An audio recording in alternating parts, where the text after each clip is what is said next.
नमस्कार, स्वागत है एजुकेशन लाइफ में। आइए दोस्तों, सभी हम लोग साइंस का हम लोग अध्ययन करते हैं, है ना।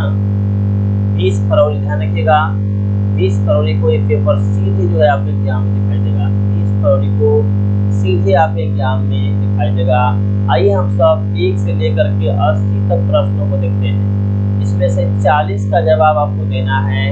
20 फरवरी को एग्जाम है, 20 फरवरी 2024 को एग्जाम है। पूरे देखिए दोस्तों, पूरे प्रश्न करने का पूरा उम्मीद है, ठीक है ना। चलिए तो स्टार्ट करते हैं और पूरी तरह से वायरल प्रश्न है, ठीक है। देखिए यहाँ पर लिखा हुआ है प्रश्न 1 से 80 तक वस्तुनिष्ठ प्रश्न है। इनमें से किन्हीं 40 प्रश्नों का ही उत्तर देना है। प्रत्येक प्रश्न के साथ 4 विकल्प दिए गए हैं, जिनमें से एक सही है। अपने उत्तर द्वारा जो है चुने गए सही विकल्प को OMR शीट में भरे, ठीक है ना। वहाँ पर आपको गोला रंगने के लिए मिलेगा, ठीक है ना। 4 ऑप्शन रहेंगे। चलिए तो आप लोग देखिए इस वीडियो को पूरा बच्चों। चलिए स्वागत करते हैं आप सबका। पहला सवाल देखें, यहाँ पर दिया गया है पूरी तरह से वायरल क्वेश्चन, ध्यान रखिएगा। हम ये बता रहे हैं निम्नलिखित में से किस लेंस की फोकस दूरी धनात्मक होती है, ठीक है ना। तो दोस्तों जो धनात्मक होती है ऑप्शन नंबर बी होगा, उत्तल लेंस की फोकस दूरी धनात्मक होती है। बी ऑप्शन सही होगा, ठीक है ना, बी ऑप्शन। दूसरा सवाल यहाँ पर कह रहा है किस लेंस द्वारा उत्पन्न आवर्धन का एसआई मात्रक क्या होता है, यानी किसी लेंस द्वारा उत्पन्न आवर्धन का एसआई मात्रक क्या होता है। आवर्धन का एसआई मात्रक क्या होता है, जी हाँ बिल्कुल, डायप्टर। क्या होता है दोस्तों, दूसरा का आंसर मारिए फटाफट, डी डी डी, यानी जो आवर्धन है ना, आवर्धन को m द्वारा किया जाता है। ध्यान रखिएगा, आवर्धन का कोई एसआई मात्रक होता नहीं है, यानी मात्रक विहीन होता है। ऑप्शन नंबर डी सही आंसर आपका हो जाता है। तीसरा सवाल देखिए, प्रतिबिंब का आकार हमेशा बराबर है तो दर्पण का क्या होगा। जब प्रतिबिंब का आकार हमेशा बराबर रहेगा तो दर्पण का जो है समतल दर्पण रहेगा, समतल दर्पण रहेगा। ऑप्शन नंबर सी सही आंसर आपका हो जाता है। समतल दर्पण इस प्रकार बनता है, ध्यान रखिएगा, सीधा बनेगा, या तो ऐसे बना सकते हो, ठीक है ना, समतल दर्पण। चौथा सवाल यहाँ पर कह रहा है किस रंग का विचलन न्यूनतम होता है, यानी सबसे कम होता है बच्चों। चौथा का आंसर होगा ऑप्शन नंबर लाल का, ठीक है ना। चलिए अगला सवाल बाबू, यहाँ देखिए 5वां सवाल पूछा गया आपसे है निकट दृष्टि दोष का निवारण किस लेंस से किया जाता है, ठीक है ना। तो निकट दृष्टि दोष का निवारण जो है ये बिल्कुल सही आंसर है, बिल्कुल अवतल लेंस से किया जाता है। निकट के लिए अवतल और दूर के लिए, ध्यान रखिएगा, दूर के लिए उत्तल का प्रयोग किया जाता है। दूर के लिए उत्तल के लिए और निकट के लिए आप कर सकते हैं प्रयोग अवतल का, ठीक है ना। 6वां सवाल, मीटर से किसे मापा जाता है, ठीक है ना। तो ऑप्शन नंबर ए धारा मापी जाती है, धारा को आई द्वारा किया जाता है, ठीक है ना। आवेश को क्यू द्वारा, ठीक है ना। विद्युत शक्ति ये सब देखिए जानते रहिए, पावर पढ़े होंगे आप लोग। चलिए उसके बाद ध्यान रखिएगा बच्चों, 7वां सवाल पूछा गया है वायरल क्वेश्चन में विद्युत आवेश का एसआई मात्रक क्या होता है। विद्युत आवेश का एसआई मात्रक क्या होता है, बिल्कुल ऑप्शन नंबर डी होगा, कूलाम होता है। कूलाम को सी द्वारा सूचित जाता है, ओम को इस अक्षर द्वारा सूचित जाता है, वोल्ट को वी द्वारा सूचित जाता है, एम्पियर को दोस्तों यहाँ पर ई द्वारा सूचित जाता है, इसको बोलते हैं आमीटर, ठीक है ना। उसके बाद देखिए बहुत ही फेवरेट सवाल आ चुका है, 8वां सवाल, 10 ओम एवं 20 ओम के दो प्रतिरोधों को श्रेणी क्रम में जोड़ने पर समतुल्य प्रतिरोध, देखिए यहाँ पर 10 ओम दिया है ना, यानी आपका R1 का मान दिया है 10 ओम, ठीक है ना, बनाते हैं अभी हम। R2 का मान दिया है बच्चों 20 ओम, तो बोला है श्रेणी क्रम में समतुल्य प्रतिरोध। देखिए श्रेणी क्रम में होता है R बराबर R1 प्लस R2, ठीक है ना। चलिए R बराबर R1 का मान 10 हो जाएगा छात्र, और 20 हो जाएगा R2 का मान। तो यहाँ पर देखिए R बराबर 20 और 10 कितना होगा, 30 ओम। 30 ओम किस ऑप्शन में है, ऑप्शन नंबर सी सही आंसर आपका हो जाता है, ठीक है ना। चलिए अंकित क्वेश्चन भी आपको हम सॉल्व कर दिए। 9 नंबर सवाल, 1 किलोवाट घंटा का मान क्या होता है, ठीक है ना। 1 किलोवाट घंटा का मान जो है जी बिल्कुल 3.6 गुणे 10 के पावर 6 वाट होता है, ठीक है ना। यहाँ पर ध्यान रखिएगा 9 नंबर सवाल का आंसर जो है देखिए ऑप्शन नंबर सी गलत लग रहा है, ऑप्शन नंबर सी होगा नहीं, option D option number D नहीं होगा बच्चों, ऑप्शन नंबर सी होगा, क्योंकि 3.6 गुणे 10⁻6 जूल यही होता है। जी हाँ बिल्कुल, 1 किलोवाट घंटा का मान यही होता है। ऑप्शन नंबर सी सही आंसर है, जबकि ऑप्शन नंबर बी भी गलत है, ऑप्शन नंबर ए भी गलत है, ऑप्शन नंबर डी भी गलत है। ठीक है ना, चलिए 9 का सी मारिएगा। उसके बाद आपसे पूछा गया है 10वां सवाल, विद्युत परिपथ में विद्युत धारा को मापने के लिए क्या उपयोग होता है। ठीक है ना, विद्युत परिपथ में विद्युत धारा को मापने के लिए क्या उपयोग होता है। जी बिल्कुल आममीटर का उपयोग होता है। आममीटर को ए द्वारा सूचा जाता है, वोल्टमीटर को बी द्वारा सूचा जाता है। ठीक है ना, ये सब ध्यान से, वोल्टामीटर को वोल्ट भी बोलते हैं। ठीक है ना, तो यहाँ का ऑप्शन नंबर डी होगा। चलते हैं हम लोग 11वें क्वेश्चन की ओर। देखिए यही पेपर है बच्चों, ये पूरी तरह से वायरल है। 11 नंबर हम लोग खोजते हैं क्वेश्चन किधर है भाई। चलिए 11 नंबर क्वेश्चन की ओर चलते हैं। ये देखिए 11 नंबर क्वेश्चन आपके स्क्रीन पर दिखाई दे रहा होगा। चलिए स्वागत करते हैं इसका। क्या बोलता है 11, विद्युत चुंबक बनाए जाते हैं। तो विद्युत चुंबक किससे बनाए जाते हैं छात्रगण, तो ये बिल्कुल नरम लोहे के, ऑप्शन नंबर डी। उसके बाद 12 है, डायनेमो से कैसी धारा प्राप्त होती है। दोस्तों डायनेमो से कैसी धारा प्राप्त होती है। 12 का करेक्ट होगा ऑप्शन नंबर ए, प्रत्यावर्ती धारा, ऑप्शन नंबर सही होगा। 13, डीजल का उपयोग होता है। डीजल का उपयोग होता है, जी बिल्कुल। देखिए भारी वाहनों में भी होता है डीजल का प्रयोग, रेल इंजनों में भी होता है, विद्युत उत्पादन में भी होता है और सभी में होता है। ऑप्शन नंबर डी सही आंसर होगा आपका। अगला देखिए, पूरी तरह से 20 तारीख को पूछेगा, first setting and second setting. Next, उत्तम ऊर्जा का स्रोत हुआ है। इसके दोस्तों 14 का आंसर बिल्कुल ऑप्शन नंबर डी होगा, जिसमें ये सभी गुण को, ठीक है ना, ऑप्शन नंबर डी सही आंसर होगा। 15 कहता है जब मैग्नीशियम को क्या बोलते हैं, मैग्नीशियम को क्या बोलते हैं बच्चों, Mn, ठीक है ना, और मैग्नीज को Mg। चलिए, जब मैग्नीशियम पिता को जलाया जाता है तब उत्पन्न आग की लौ होती है, कैसी हो जाती है बच्चों। जी 15 का आंसर बिल्कुल आंसर हो जाएगा, बिल्कुल ऑप्शन नंबर सी, चमकीली उजला। चमकीली उजला ऑप्शन नंबर सी सही आंसर होगा। 16 का रहा है समीकरण 2Cu+O2 देखिए बोला है यहाँ पर। देखिए कॉपर है और इससे ऑक्सीजन जुड़ा हुआ है, दोनों जोड़कर क्या बनता है, CuO यानी कॉपर ऑक्साइड बनता है। किस प्रकार की क्रिया है, देखिए भैया, जब दो यौगिक आपस में जुड़ते हैं तो एक नए यौगिक का निर्माण करते हैं, तो उसे क्या बोलते हैं, आप लोग पढ़ाए हैं बच्चों। चलिए 16 का भी होगा ऑक्सीकरण। ऑक्सीकरण को बोलते हैं उपचयन अभिक्रिया, ध्यान रखिएगा, याद कर लीजिए। नेक्स्ट 17 कहता है निम्न में से कौन दहन अभिक्रिया है, ठीक है ना, बिल्कुल पेट्रोल का जलना दहन अभिक्रिया है, ऑप्शन नंबर सी सही आंसर होगा। 18 धोवन का सोडा यानी धोने का सोडा का आणविक सूत्र, वाह वाह वाह, क्या क्वेश्चन पूछा गया है क्वेश्चन में।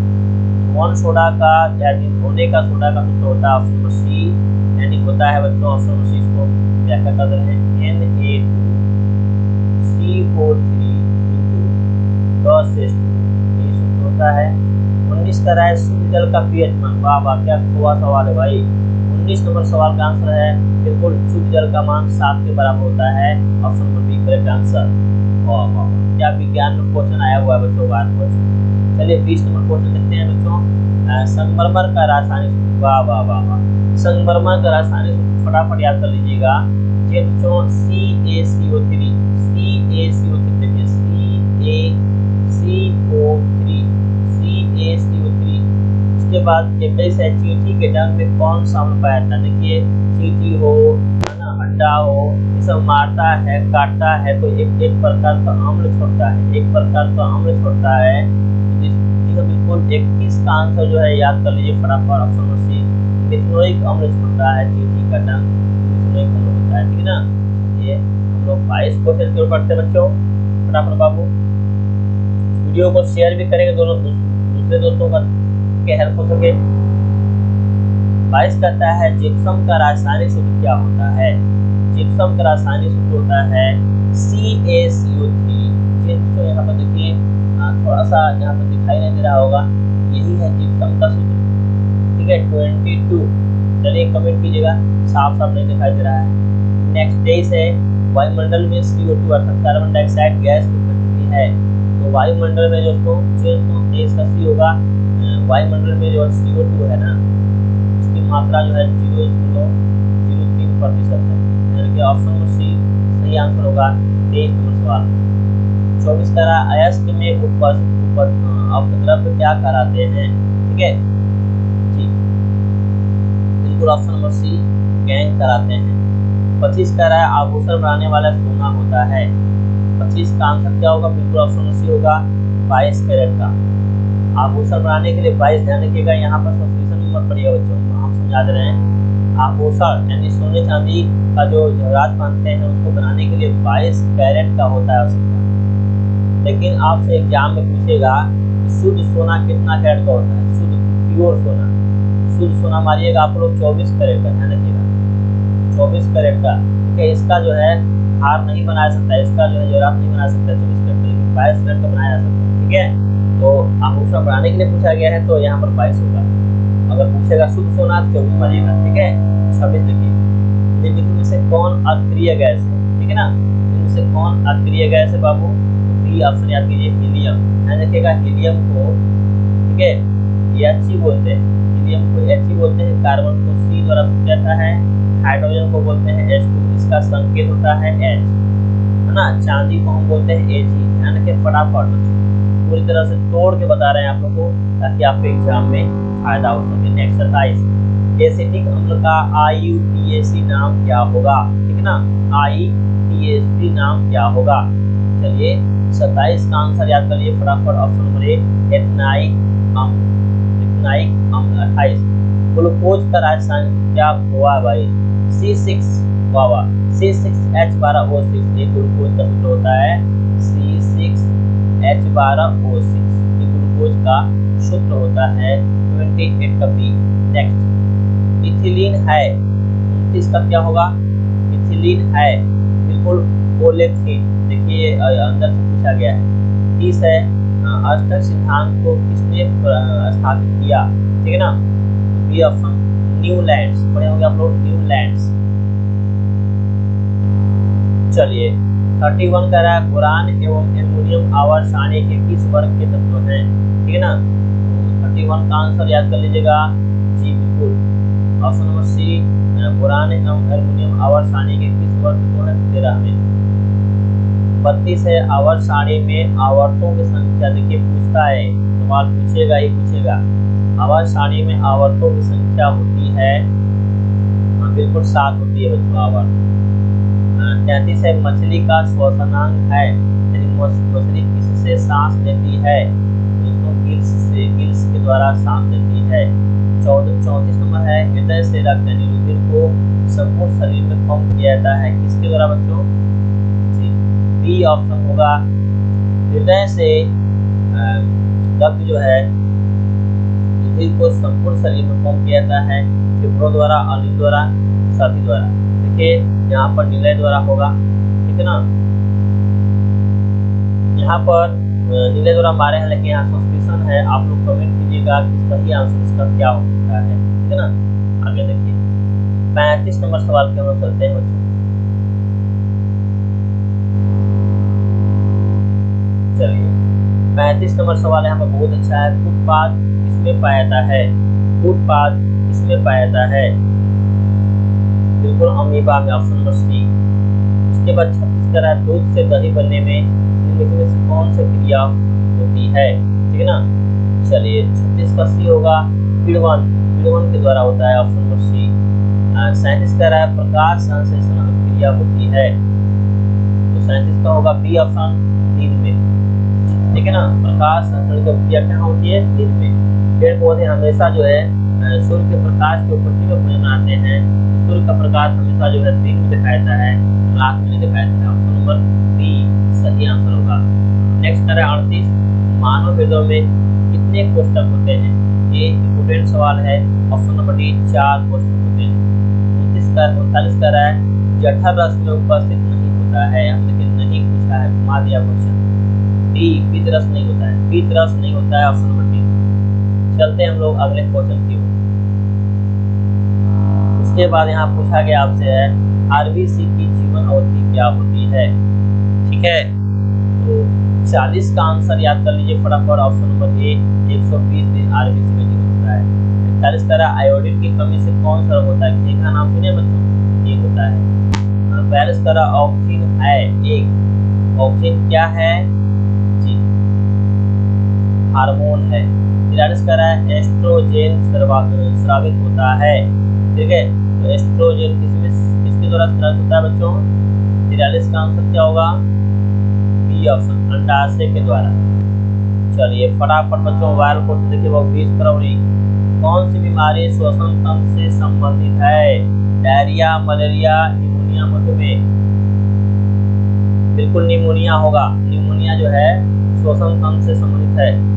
45 मानव मादा के जनन तंत्र का अंग नहीं, देखिए हमें नहीं बोला है, क्या होगा शुक्रवाहिका। ऑप्शन नंबर सी सही आंसर है। नेक्स्ट 46 निषेचन क्रिया किसमें होती है। बिल्कुल सी ऑप्शन होगा, पुष्पी पादप एवं जंतु में होती है। Option number C. उसके बाद मेरे प्यारे प्यारे बच्चों 47 कर रहा है जब डीएनए की नई प्रतिकृति कोशिकीय संगठन के साथ समायोजित नहीं हो पाती है तब वह कैसी स्थिति होता है। ये बिल्कुल ऑप्शन डी होगा, कोशिका मर जाती है। जब डीएनए की नई प्रतिकृति कोशिकीय संगठन के साथ नहीं हो पाती है तो कोशिका क्या होती है, मर जाती है। ऑप्शन नंबर डी सही आंसर होगा। चलिए हम चलते हैं 48 क्वेश्चन की ओर। ये देखिए पेज ओपन हो गया। 48 कह रहा है कि नर में ऑपरेशन की विधि जिसके द्वारा परिवार निर्णय होता है उसे क्या कहते हैं। चलिए option number A vasectomy, vasectomy कहते हैं। ऑप्शन नंबर ए सही आंसर यात्री। 49 है यौन परिपक्वता की अवधि को क्या कहते हैं। B option यौनारंभ, यौनारंभ। 50 है भ्रूण का विकास होता है। ठीक है ना, भ्रूण का विकास कहाँ होता है, गर्भाशय में। Option number C. ये गर्भाशय महिलाओं में पाया जाता है, ध्यान रखिएगा, पुरुषों में नहीं। 51 मेडल ने यानी ग्रेग जॉन मेडल ने अपने प्रयोगों के लिए किस पौधे को चुना। मटर का नाम सुने होंगे, मटर जो आसानी से बाजार में मिल जाते हैं ना, इसीलिए चुना, सस्ता है। उसके बाद 52 नंबर क्वेश्चन कह रहा है पुरुष में जीन संगठन होता है। देखिए पुरुष में दोनों आते हैं, ध्यान रखिएगा, पुरुष में दोनों आते हैं, ध्यान रखिएगा। 52 का आंसर मारिए, क्या पुरुष में जीन संगठन होता है जी, बी ऑप्शन XY। देखिए पुरुष में अगर मान लीजिए मनुष्य बोल देगा, मनुष्य में गुणसूत्र आते हैं, मनुष्य में देखिए दोनों आ जाएगा, एक आएगा आपका पुरुष, एक आएगा स्त्री। स्त्री में होता है X और पुरुष में होता है XY, ध्यान रखिएगा। अब यहाँ हम समझा देते हैं। अगर मान लीजिए इसमें पूछेगा क्वेश्चन कि लड़का लड़की कैसे पैदा होता है। देखिए अगर पुरुष यौन चार कर रहा है, अगर X देगा, पुरुष X देगा महिला के स्तन में, तो ध्यान रखिएगा लड़की पैदा होगी, लड़की पैदा होगी। अगर Y देता है क्या होगा, लड़का पैदा होगा, ध्यान रखिएगा। ये गुणसूत्र होता है, पुरुषों के गुणसूत्र दो होते हैं, X और Y। Y देगा तो लड़का पैदा होगा, X देगा तो लड़की पैदा होगी। ठीक है ना, ये याद करिएगा। चलिए 53 नंबर क्वेश्चन कर रहा है कौन सा महादेश मानव जाति का मूल उद्भव माना जाता है। ठीक है ना, 53 का ऑप्शन नंबर क्या होगा, अफ्रीका। 54 कर रहा है जीवों के वर्गीकरण में समान जातियां आपस में मिलकर किस पादप क्रम का निर्माण करती हैं। ठीक है ना, जीवों के वर्गीकरण में समान जातियां आपस में मिलकर किस पादप क्रम का निर्माण करती हैं। ठीक है ना, 54 का आंसर बच्चों फटाफट याद कर लीजिए, ऑप्शन नंबर सी वंश। 55 कर रहा है एक स्त्री में कौन से लिंग गुण, देखिए अभी समझाए हैं, एक स्त्री में कौन से लिंग गुण पाए जाते हैं। तो ध्यान रखिएगा स्त्रियों के जो शरीर है उसमें जो है X गुण पाए जाते हैं, X गुण पाए जाते हैं, और पुरुषों में पाए जाते हैं X और Y। ठीक है ना, कुल मिलाकर पुरुष और स्त्री का गुण मिलाकर दोस्तों 46 गुण होते हैं। ध्यान रखिएगा 46 गुण होते हैं, 23 इसका भी बटे होते हैं। ठीक है ना। एक हिस्सा स्त्री का कम होता है, जिसमें से 22 हिस्सा पाया जाता है स्त्री में, ठीक है ना। 56 कह रहा है किसी पारिस्थितिकी तंत्र के जैव घटक होते हैं, ठीक है ना। यहाँ पर 56 का आंसर मारिए फटाफट बच्चों, यदि आपको आ रहा है तो चलिए डी ऑप्शन याद कीजिए, पौधे, जानवर, मनुष्य, जीव। 57 कह रहा है आहार श्रृंखला के विभिन्न स्तरों को क्या कहते हैं, ठीक है। आहार श्रृंखला के विभिन्न स्तरों को क्या कहते हैं, बिल्कुल कोषीय स्तर बोलते हैं, ऑप्शन नंबर ए याद कर लीजिए। नेक्स्ट 58 निम्नांकित में मृत्युजीवी कौन है। वाह वाह क्या क्वेश्चन पूछा गया भाई। चलिए चील भी है और गीत भी है, ये मृत्युजीवी में आते हैं, ऑप्शन नंबर सी सही आंसर आपका होगा। चलिए अब चलते हैं अगले सवाल की। 59 कह रहा है बच्चों कर्नाटक में जल संरक्षण, कर्नाटक में जल संग्रहण स्थान को क्या कहा जाता है। जल रक्षा करना ही जल संग्रहण कहलाता है। तो 59 इज द करेक्ट आंसर, कट्टा कटा, ऑप्शन नंबर डी सही आंसर होगा। 60 पोली फार्म द्वारा संदूषित पानी पीने से क्या होता है, ठीक है। यहाँ पर 60 का आंसर होगा ऑप्शन नंबर बी, हम बीमार पड़ सकते हैं, ऑप्शन नंबर बी सही आंसर होगा। नेक्स्ट कह रहा है इस दर्पण की फोकस दूरी चिन्हों की प्रकार के अनुसार ऋणात्मक मानी जाती है। बिल्कुल अवतरण दर्पण का ऑप्शन नंबर बी सही आंसर आपका होगा। चलिए अब सब चलते हैं अगले सवाल की ओर। देखिए यहाँ पर बहुत ही अच्छा क्वेश्चन पूछा गया प्रकाश चक्र से। देखिए दाढ़ी बनाने में कौन सा दर्पण का उपयोग होता है। देखिए भैया दाढ़ी आपकी बड़ी दिखाई दे, दाढ़ी आपकी साफ साफ दिखाई दे, अब आप समझ रहे हो किस दर्पण का प्रयोग करेंगे आप, ठीक है ना जी। बिल्कुल ऑप्शन नंबर सी अवतल दर्पण का प्रयोग करेंगे, तभी आपको बड़ा प्रतिबिंब दिखाई देगा, ठीक है ना। शीर्षक देखिए जब प्रकाश किरण हवा से कांच प्रवेश करती है तो वह मुड़ जाती है, वह मुड़ जाती है। किधर मुड़ती है भाई, ये बिल्कुल अभिलंब के निकट मुड़ती है, अभिलंब की ओर मुड़ा होगा आपके क्वेश्चन में, अभिलंब के निकट यानी अभिलंब की ओर, ठीक है ना। ऑप्शन नंबर बी सही आंसर होगा। 64 कह रहा है दर्पण सूत्र क्या होता है। देखिए यहाँ से 2 सूत्र एग्जाम में पूछे जाएंगे, आपको समझा दे रहे हैं। यहाँ पर 2 सूत्र आपसे एग्जाम में पूछे जाएंगे।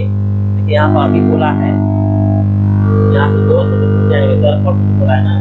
देखिए दर्पण सूत्र होता है बच्चों 1/f बराबर 1/b प्लस 1/e, ये दर्पण होता है प्लस होता है। और यदि लेंस से पूछे, लेंस में तो होता है 1/f बराबर 1/b माइनस 1/e, ठीक है ना। इसमें बोला है दर्पण सूत्र कौन, तो दिमाग लगाइए कौन है दोस्तों जी, आंसर लीजिए फटाफट कमेंट में। ऑप्शन नंबर ए होगा, देखिए यहाँ पर ऑप्शन नंबर ए होगा दर्पण सूत्र। आंसर कर रहा है उत्तल लेंस द्वारा आवर्धित काल्पनिक प्रतिबिंब कब बनता है जब वस्तु रहती है। फिर से सुनते हैं, उत्तल लेंस द्वारा आवर्धित काल्पनिक प्रतिबिंब कब बनता है जब वस्तु रहती है, ठीक है ना। यहाँ पर 65 का ऑप्शन नंबर सी होगा, फोकस बनने की, है ना। चलिए बच्चों अगला सवाल क्यों चलते बाबू। 66 कह रहा है निकट दृष्टि दोष वाले व्यक्ति के जिसमें होता है। भाई देखिए पीछे समझा चुके हैं कि निकट वालों के लिए किसका प्रयोग होता है। 66 का बी ऑप्शन मारिए अवतल लेंस का, निकट के दृष्टि दोष वाले व्यक्ति के जिसमें होता है कौन सा लेंस, अवतल लेंस। चलिए 67 दोष रहित नेत्र 25 सेम और अनंत के बीच रखी वस्तु को आसानी से देख पाता है, इसके बीच की दूरी को क्या कहते हैं। तो देखिए 67 का जो आंसर है ना, 67 का ऑप्शन नंबर ए होगा दृष्टिपरास, दृष्टिपरास ऑप्शन नंबर ए होगा। 68 कह रहा है कि किसी वस्तु का प्रतिबिंब आंख के जिस भाग में बनता है वह क्या कहलाता है, ठीक है जी। 68 का होगा बी ऑप्शन रेटिना। 69 कह रहा है वैद्युत प्रतिरोधकता का एसआई मात्रक क्या होता है। 69 का डी ऑप्शन होगा ओम मीटर, ओम, ठीक है मीटर, ठीक है ना। चलिए अगला सवाल देखते हैं क्या पूछा गया भैया आपसे। देखिए 70 कह रहा है कि हमारे घरों में जो विद्युत आपूर्ति की जाती है वह है कितने वोल्ट पर की जाती है बच्चों। तो बिल्कुल सही आंसर है 70 का आंसर याद कीजिए फटाफट। 70 का आंसर ऑप्शन नंबर सी होगा 220 वोल्ट प्रत्यावर्ती धारा होती है 220, ऑप्शन नंबर सी। 71 कह रहा है निम्न से कौन सा शुद्ध सत्य है। यहाँ पर बताना है कौन सा सूत्र है जो सही है, सही से बताइए। बिल्कुल 1 जूल बटा में 1 कूलम बराबर 1 वाट, सही है ऑप्शन नंबर सी। और बाकी सब गलत है, ठीक है ना। 71 का सी हो जाएगा। उसके बाद चलते हैं हम सब नेक्स्ट क्वेश्चन की ओर। पूरे 80 क्वेश्चन लिए हुए हैं दोस्तों, पूरा पेपर ही है, ध्यान रखिएगा। 72 कह रहा है कि विद्युत बल्ब में कौन सी गैस भरी जाती है। पढ़े होंगे आप लोग, कौन गैस भरेंगे आप लोग, ध्यान रखिएगा। जी बिल्कुल, ऑक्सीजन भरेंगे और नाइट्रोजन भरेंगे, बोला है, या हीलियम भरेंगे। देखिए क्या भरेंगे आप लोग। देखिए विद्युत बल्ब में निष्क्रिय गैस भरते हैं, निष्क्रिय गैस है ना भरी जाती है, निष्क्रिय याद कीजिएगा। चलिए ठीक है ना। इसमें जो है बी और सी दिया है, दोनों दे दिया है। बी में कौन है, नाइट्रोजन है, और सी में हीलियम। तो ये तो दोनों संभव लग रहा है, ठीक है ना। निष्क्रिय गैस भरेंगे। पानी 73 देखिए, सोना की परमाणु संख्या क्या है। बहुत अच्छा क्वेश्चन है। सोना की परमाणु संख्या होती है 79। 74 का कली चूना का रासायनिक सूत्र बताइए। कली चूना का रासायनिक करना है, बिल्कुल CaO कैल्शियम ऑक्साइड, चूना पत्थर। 75 का निम्न में से कौन लवण है, नमक। नमक तो आपको साफ समझ में आ रहा है बच्चों, जी बिल्कुल K2SO4 पोटेशियम सल्फेट, जल्दी से। उसके बाद 76 कह रहा है कि अम्लीय वर्षा के जल का pH मान क्या होता है, कितना होता है, 5.6 से कम, 5.6 से कम, ये सही आंसर बी ऑप्शन। 77 कह रहा है मिल्क ऑफ मैग्नीशिया का pH मान क्या होता है, बिल्कुल ऑप्शन नंबर डी होता है 10.5। नेक्स्ट है 78, आयोडीन युक्त नमक है, कौन है भाई। 78 का आंसर सी ऑप्शन, यानी कहने का मतलब NaCl प्लस Ki और NaCl प्लस KiO3, ये दोनों होता है, ऑप्शन नंबर सी सही आंसर होगा। उसके बाद हम चलते हैं नेक्स्ट क्वेश्चन की ओर। 79 का है इनमें से कौन सी धातु प्रकृति में मुक्त अवस्था में पाई जाती है, मुक्त अवस्था यानी स्वतंत्र अवस्था में पाई जाती है। जी सोना, Au, सोना का संकेतक Au।